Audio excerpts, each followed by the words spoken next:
In this video, I will show how to install the adapter for the locks. And here is a DC socket, DC to connect the lock. And here's the cable from the adapter. Here is the wire clips to fix the cable.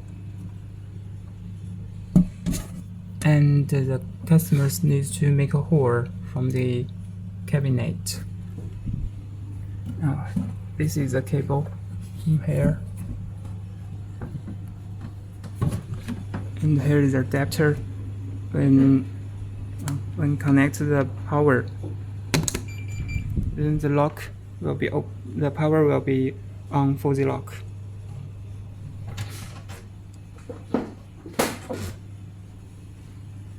Now this is the installation of the adapter from the outside for the lock.